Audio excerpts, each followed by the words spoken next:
Hello, it's Scott Manley here with episode 83 of Interstellar Quest, and as episodes go, this perhaps has the record in terms of hours played for actual video footage in the end, and you'll see why. Right now we have some final preparations going on, finishing up the assembly and strengthening of this giant interplanetary spacecraft. It is long and thin, largely out of necessity, because everything in front of the drive unit has to kind of sit in the shadow of that shield. I could have probably designed this a little better, but ultimately everything is well isolated, which is good for those sensitive electronics. Oh, and the Kerbals, but who cares about them? Oh, seriously, I'm not that evil. Okay, so we are all set up. Everything's great, so let's send the fuel tank back to where it came from. Oh, and yeah, you see I did a little bit of a mistake there, giving the spacecraft a bump. But it seems to be fine, I'm sure it'll work out. Of course, I could just leave this fuel tank in orbit, but those antimatter containment systems are super high-tech and fancy, so I'd rather take it back home and, put it to further use or something, rather than abandoning it as a bunch of space trash. It will no doubt help my budget, and when I say budget, I say completely made-up things. Oh, there's the moon and the spacecraft setting. What a beautiful view that would have been if I hadn't been playing at 4 times regular speed. Yet still having to play at that rather high frame rate, simply because otherwise we would be watching this well, for several days, to be honest. Yeah, running this at 4 times regular speed simply because the frame rate is so low that it makes it a lot smoother and easier to watch. So yeah, I was saying I won't have budget in this game probably ever. I've had several people say, hey, I know what your problem is with Interstellar, I'll make sure, I'll give you all the mods and recompile them and everything, and when I talk to them, it turns out they don't actually know what the problem is. So I've decided that I'm definitely keeping this on 0.235, which means that I'm never going to get any budgets or anything in it. Not only that, so I'm going to be one version behind, and I hear that we are entering QA for version 0.25, which is going to have a bunch of new things. And so that means by the time I finish Interstellar Quest, I will probably be 2 versions behind. I should really start playing around with those contracts a little more. But yeah, having blown my way through the game in a couple of missions, I figure there was only so far I could go. So yeah, bringing it back into the cargo bay ever so carefully here. It's actually quite hard to do this because you have to come in laterally. The docking adapter, the docking UI really does help in this case, but I still have to kind of guesstimate how far in front of the docking port I actually am. The distance indicator includes like diagonal distance, so you can see that it's decreasing even though I'm holding roughly the same distance to the actual port. So bringing it into the bay and then sliding it in here. Now at the moment, because it's in the bay, of course, because it's not attached, it will deal with the physics, the colliders, right? As soon as it's in now, of course, the colliders don't matter, which is why it ended up flopping around when we tried to accelerate. So, of course, given that we're heading back, we should probably secure this using a strut. And that's what we're doing. We're just going to attach this here, and that should make sure that it doesn't flop out, and drag along the runway or something while we're landing, which would be really embarrassing. Kind of, who really wants to drag their pods along the runway? I'm sure that's a euphemism for something else which I generally don't talk about on this channel. Okay, closing up the cargo bays and preparing to head home. As it happens, it is night time at the Kerbal Space Center, so this spacecraft won't be able to land until the morning. I mean, I could land at night. It's just it looks a whole lot better when we land during the day. It's easier to find the debris when things go wrong, right? Anyway, we want to move this a safe distance from the Interplanetary spacecraft, and I'm going to burn retrograde, except that it looks like the spacecraft is more or less sitting right in front of us. So rather than wait, I just use the RCS system to push the spacecraft downwards. But at the same time I think, uh-oh, maybe I should fold away these radiators, except that I haven't bound the action group correctly. So now we get a nice look at the spacecraft one last time before it disappears off into interplanetary space with its crew of intrepid Kerbinauts. I like the way we cast a shadow on the spacecraft there. I guess that, sun is setting. But we are not interested. We're going to spend a couple of nights, or a couple of space nights in space, doing space things in our spaceship. Anyway, it's time to depart. So, I think that to begin this voyage, it is time that we actually activated the AI on board. So the AI, if I turn it on, will start giving me science just all the time, depending upon where I am. But it doesn't give you a huge amount of science, it just guarantees I'll eventually get it all. So activate it here by upgrading it, retrofit, and there we go, and it is now Hactar. Welcome, Hactar, to the Kerbal space program. Now, ready to fire up the engine. We have power, the reactor is running, engine is activated, and it's time to throttle this up just a little. So we can't run this at anywhere near 100% thrust. In fact, I think that I figured out that roughly 1/3 is the limit, and it does like to wobble a lot. Even with all the struts and everything keeping it straight, it has a nasty habit of oscillating around the middle there. Now the good news is that these fusion engines are, the lower throttle you run them at, the more efficient they are, so the better specific impulse you get. So if you can have high thrust, low specific impulse, or low thrust, high specific impulse. So the fact that I'm running at 1/3 thrust is actually good in the long run. Whoa, look at that thing wobble. Hactar really likes to dance, I guess. Might have to back that thing off just a bit. Anyway, most importantly, we need to break Kerbin orbit before we break the spaceship, and then once we're out into interplanetary space, we'll actually try to adjust our orbit towards our target. So, if you don't know, Hactar is a fictional AI supercomputer from one of the Hitchhiker's Guide to the Galaxy books. I can't remember which, but the way I remember it is Hactar is asked to build like the ultimate weapon by some warlike race, and he goes off and builds the ultimate weapon.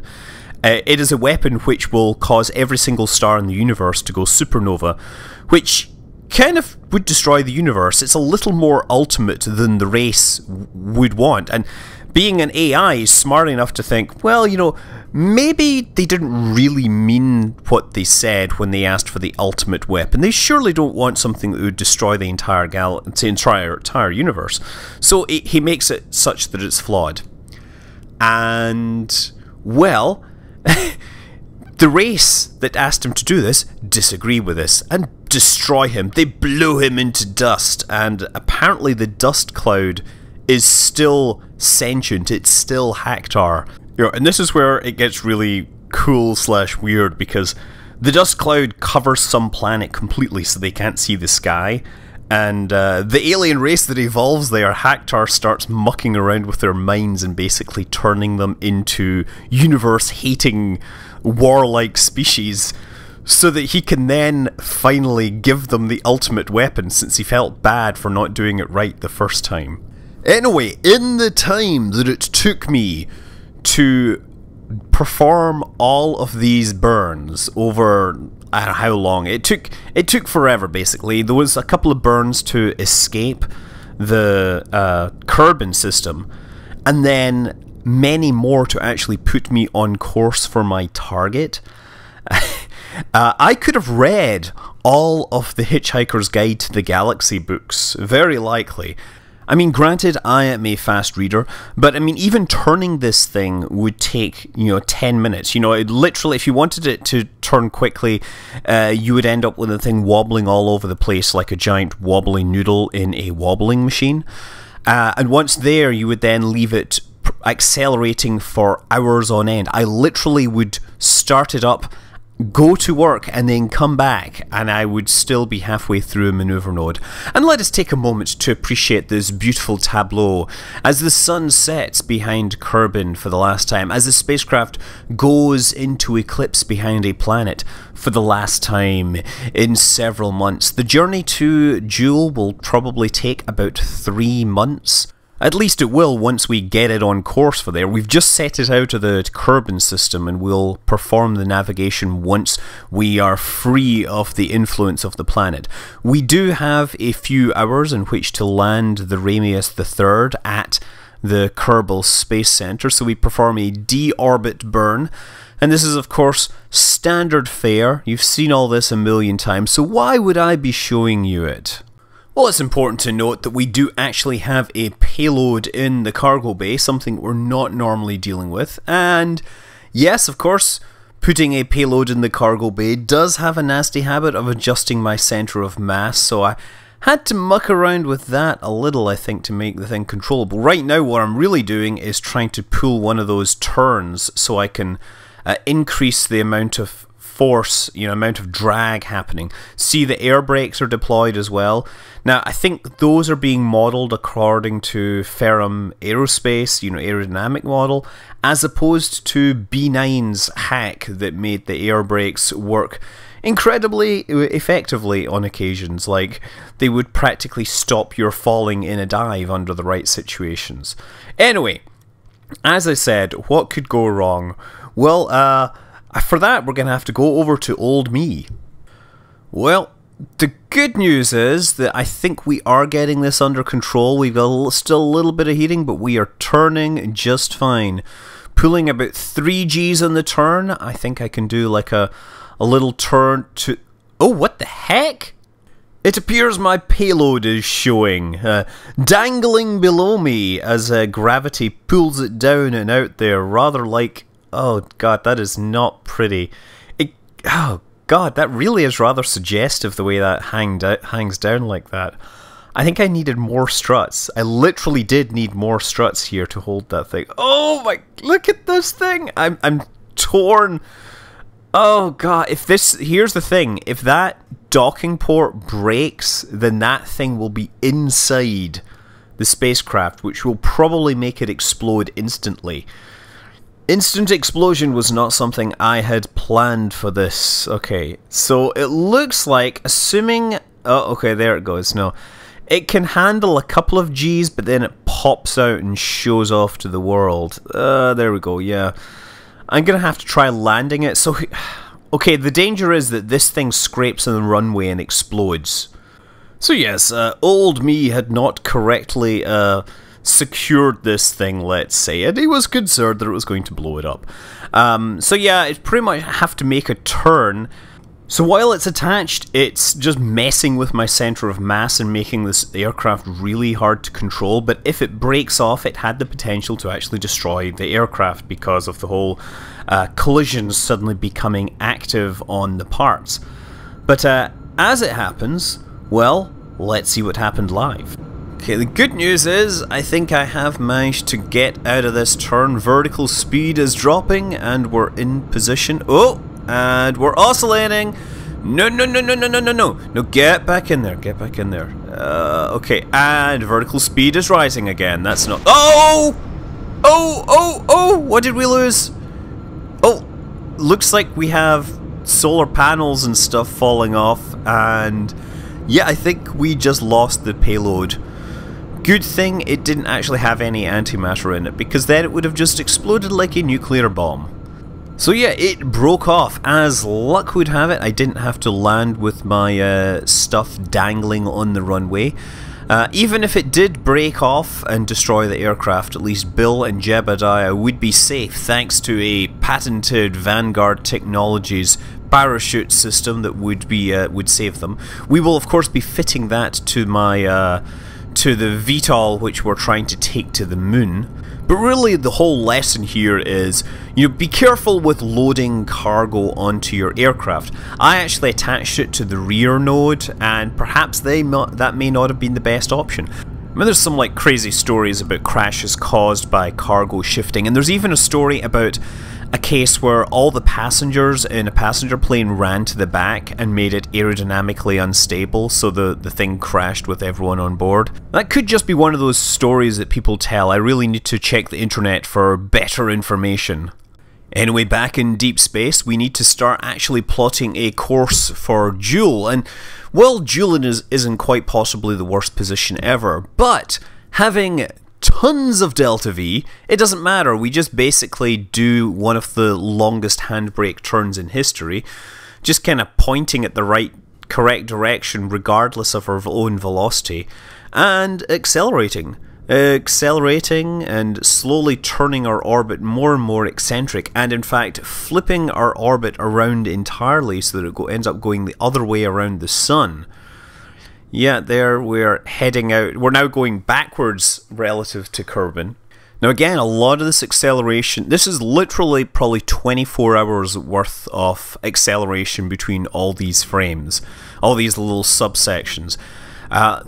I would go away, let it run at like 1% thrust for the day, and of course I would get an advantage in having much higher specific impulse, so it was less of a problem. Now, eventually we get ourselves with an encounter at a Jool, and it's a case of tweaking the actual encounter to be in a position that is favourable to us. Ideally, we want it to be in the plane and passing around the rear side so that we are rotating in the same direction as the various moons that are orbiting Jool.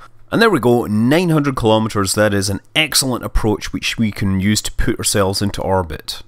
Anyway, back on the moon, it really is time for us to head away from this strange site and go to the last intended target of this flight. We have the southwest crater off in this direction. Yes, we're going to go south by southwest, but we're not going to Texas. In fact, we're going to be a very long way from Texas. Not that Austin is necessarily like the rest of Texas, but south by southwest is a very interesting event. But clearly not as interesting as the vast amounts of science which we will be able to plunder from this new biome, this unvisited biome. Rusty Kerbin, you can see, is doing his best to land the spacecraft. Of course, this should be no problem for Rusty Kerbin. He's named after Rusty Schwickert, the first Apollo lunar module pilot, although he only flew it in Earth orbit. He didn't fly it in lunar orbit or onto the surface of the moon, obviously. You can see that I activated the gravioli detector while I was still in the sky, so to speak, and right now the crew are furiously analysing that data while Rusty lands, and off we go. Rusty, of course, gets to do the honours planting the last flag that we will be placing here for some time. South by southwest, it's a long way from Texas. We've pretty much run out of interesting science text for the moon. The only thing I see is that the sample is radioactive. Radioactive is, of course, something of a relative term, since most things in our everyday lives are radioactive. Just some things are more radioactive than others. Finally, we have a new rocket, a new crew in the form of Sean Locke and Billy Bobda Skirman. These guys are gonna do to the moon, or to Minmus, what we've done to the moon. They are being sent up in a self-sufficient lab and spacecraft, which will be able to explore every part of Minmus. Previously, we tried to send a rover, but that failed largely on account of the low gravity making it very hard to drive, and the fact that it exploded minutes after being constructed for the first time. So now we're sending a self-sufficient rocket that can land in any location, receive beamed power, and use a refinery to generate fuel and oxidizer from the surface of Minmus itself. Presumably by drilling down underneath the surface to the sweet, sweet ice that has been captured there and kept cool behind the upper layers of the moon. Of course, the real trick with such a grand plan is being able to put all of it into this fairing. This is an expanded 3.75 meter fairing, We're just going to put the spacecraft into orbit. We have a small engine there that will be enough to bring us out to Minmus and land, but we'll need to have another spacecraft come out when they want to return home, since they don't have parachutes or heat shields or anything on this. So there's Minmus, and again, it's kind of just passed by the place that we'd really like it to be, so we're going to have to wait until it's in the right location. Get ourselves into orbit, plot a course, and then perhaps we will see it exploiting the science of Minmus in future episodes. Until then, I'm Scott Manley. Fly safe.